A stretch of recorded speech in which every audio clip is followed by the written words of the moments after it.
She bucket Nikki. Dog. Don't lick the oil, please.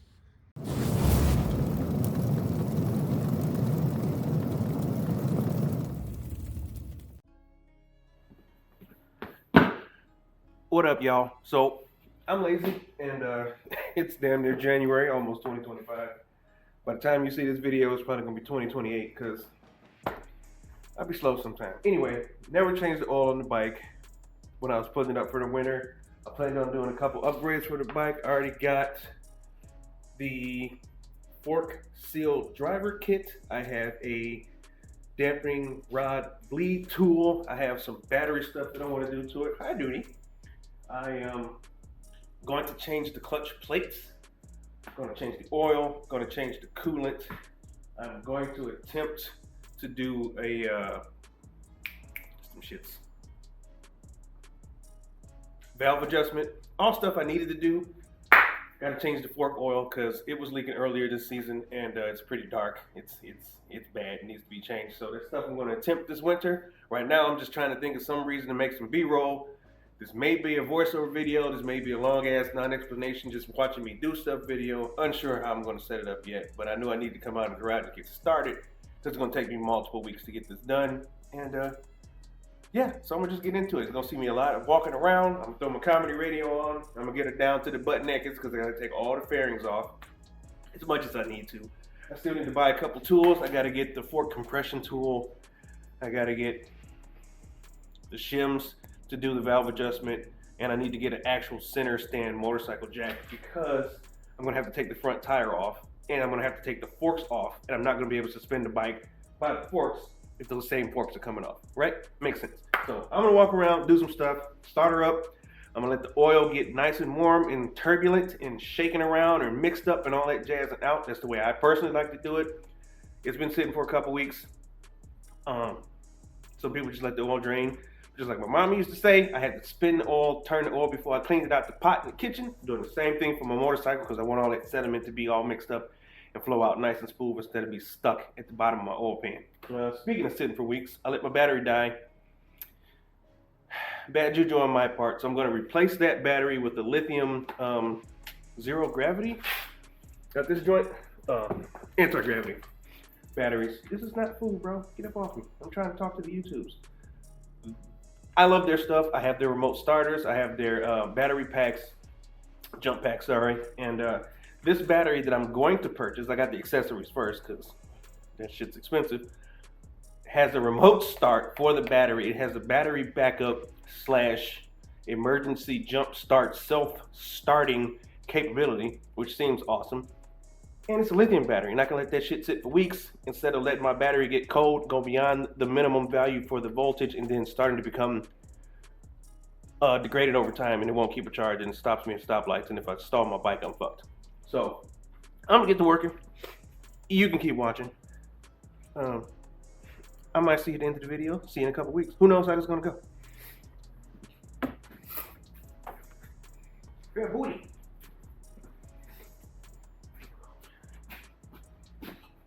Get position first.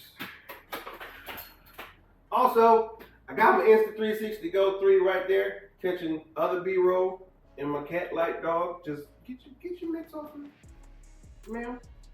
Just cause it's YouTube. I don't know how I'm gonna use this video. I just need it.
4 to 6 weeks later. All right, we back, and I have no idea where I left off at. It's been a couple months, and the bike's still apart. I was able to get the parts that I needed. I think I knew I had to order some stuff, so I got the fork compression tool, I got the fork oil, I got the fork, what the hell did I get? Measuring, oil level measuring tools, basically a syringe with a tube on it and a another metal pipe that's like a straw. Basically tells you what the oil level is inside the oil, inside the fork once I fill it up. I have a brand new center stand jack, which I need to learn how to use, which is very simple. It's just a scissor jack, it goes up. But I got very limited real estate under the bike. It's a really small patch, so I'm kind of nervous about lifting the bike up on that. I'm going to figure out how to do that. I'm actually going to do some stuff off camera. I'm basically going to go over there, do some work, take one fork off, get the procedure down, then I'm going to come back and show y'all like I know what I'm doing. It's not going to be a instructional video, it's going to be a demonstration of how I'm doing it. I actually watched Dave Moss. He's awesome, dude's old school, he's great. I watched this video about 38,000 times to figure out how to take my forks off and change the fork oil. Not a horrible job, just my first time doing it. I think I'm going to skip the valve adjustment this time.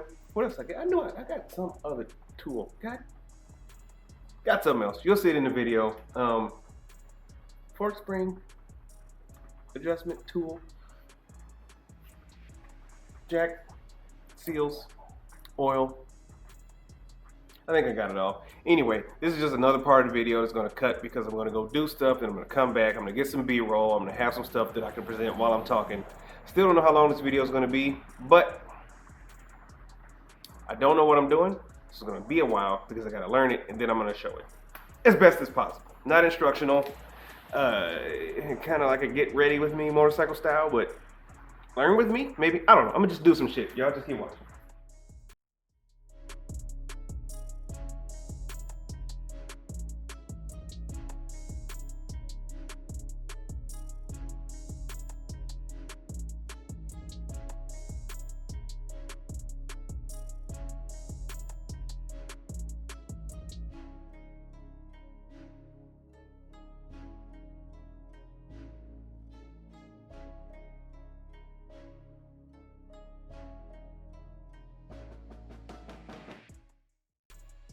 All right, y'all, so this has been an ordeal. As you can see, the bike ain't where it was, and it is where it is. I had to move the bike because I was having some difficulties getting it up on the center stand. The jack that I bought, the scissor jack, is actually a really good jack. It's very smooth, it's very responsive, it's very intricate. You can do minute adjustments, but I just couldn't get the bike balanced, so I had to make a shim.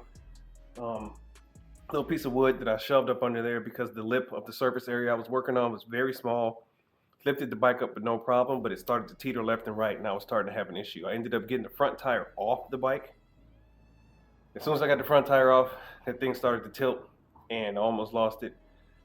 Luckily, I didn't catch it on camera. I would have posted it anyway, but luckily for me, I'm strong, so I was able to kind of manhandle it back up, shove the front axle back into the tire, reposition the bike after I went in the house and took a break. Luckily for me, I put some braces up in my garage a couple years ago because it was needing some braces because I needed to hang some stuff from the Raptors anyway. That's not very much load bearing.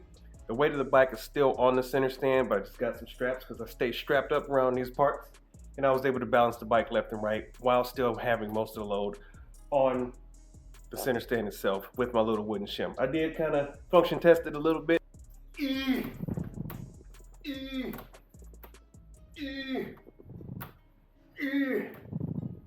I'm fat. I am a nice round 220 abouts there, and I gave it a little stress test earlier. Mostly water weight, mind you, but it can hold my big ass, so I decided I could hold the bike left to right. Once I got that on there, process pretty much went smoothly after that. I took out the, I'm trying to walk you through this while you got to look at my mug, sorry, but I put some B-roll in there, which I was having a lot of fun, if you will, trying to get with greasy, oily hands. Anyway, I took the handlebar off, took the handlebar guide pin out and the handlebar clamp, less than 30 seconds. I took the top clamp bolt, loosened it, another less than 30-second job. I cracked open the top of the fork itself with the crescent wrench, just because I knew I probably wouldn't be able to get any purchase on it. It's a round object. That was horrible. Do not screenshot that. And then I loosened the clamp at the bottom of the triple tree.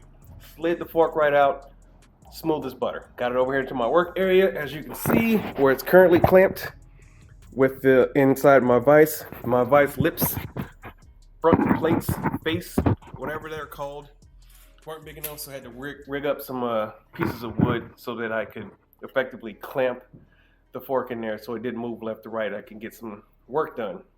Unfortunately for me, I walked away, it kind of slipped. I got oil everywhere, so I had to take another break, go in the house and get myself together. But once I got myself together, popped open the lid, took the top off, used my fork compression tool. All of this talk is going to be accompanied by B-roll, by the way. Took down the damper, the spacer, and the slider with my fork compression tool. The holes were inside just like I knew they would be. Used the tool, no issue. Compressed the spring down to where it needed to be. Took the cap off. On the cap, it comes out with the rebound damper rod in it. It's one whole piece. Got everything out on the table, took the spring out, kind of beat this thing off a little bit, had to pump the oil out to make sure all the oil was gone. It was black, dark, silver because of the shavings from the spring itself. I ended up measuring the spring to make sure it was in specs. Took off the fork seal, took off the spacers, took off all the guiding pieces that were inside. I hit the fork itself, the outer tube, with a little blowtorch action, just so we could expand a little bit. I took off the, I wasn't paying attention, I had to take off the inner ring, good Lord, clip. It is a set clip that keeps the fork seal from moving. Pop that off real easy with a pick. Heated up the tube, just kind of reamed on it a bit. Everything popped off nice and smooth. I took off the spacers, slid off the fork seal, put the new fork seal on, basically reversed the whole process. I did check everything out, make sure everything was nice and smooth, no rusting, no pitting. For the most part, other than the few little snafus, having to move the bike, getting oil everywhere because I just wasn't paying attention, I would rate this part of the job 5, 6 out of 10 maybe, just for patience alone. Difficulty, it's a metal tube inside a metal tube with a spring and a freaking seal. You do have to be careful when you're compressing the spring. Don't go too fast, pay attention. You got to be careful when putting the oil in because you don't want to jack up your oil, spill it everywhere like I did, taking it out. I did use the fork oil level, which I will try to demonstrate on video. Hopefully I got the B-roll of that. You basically fill up the oil as much as you can, kind of use a little bit of friction, use my oil pulley tool, basically pump this thing up, let the oil settle, put the tool in there. My oil is rated to be about 96 millimeters from the top of the tube. Fill it up, suction everything back out until it meets 96 millimeters. There's notches on the tube itself when you're pulling it out with the suction. Super easy. It's harder to explain than it is to use, right? So if you watch this video, it's again not an instructional. It's just me doing stuff at home because I like to do stuff at home when I can. I'm still mulling over whether or not I'm going to do the valve adjustment. My bike doesn't sound like it needs it, doesn't feel like it needs it, and that job is actually pretty daunting. So the next thing I'm going to do is I'm going to do the other fork. The only difference with that fork is I have to do the compression damper on the bottom. This fork doesn't have one, it only has rebound and preload. And inside of this, you can see the preload plate where that plate pushes down on the spring to take up more of the spring free travel. That way your spring's stiffer. I didn't turn it so you can see the demonstration of how it works, but it's just a plate that pushes down the spacer, that pushes down the spring. That way when you use the spring, there's less travel, right? Easy to explain, harder to explain and show at the same time with greasy gloves and trying to get the B-roll. So I do apologize if you wanted to see a step-by-step and see everything I did. It was too slippery for that up in here. So I'm gonna get back to work. Thanks for sticking around this long. Hope you make it to the end of the video. Catch you in a bit. I think I'm gonna clean up the brakes, put everything back together. After I do that fork, bleed the brakes, do a new brake fluid, bleed the coolant since everything's out open. I still gotta get new clutch plates. I'm gonna inspect them. Probably gonna change them anyway because there's over 50,000 miles on this bike. Dozens of oil changes and 2017 more than 7, 8 years old. 24, yeah. So they should be changed anyway. I'm gonna do it just to do it. New springs, Barnett clutch, Barnett plates, and yeah. Catch you in a bit.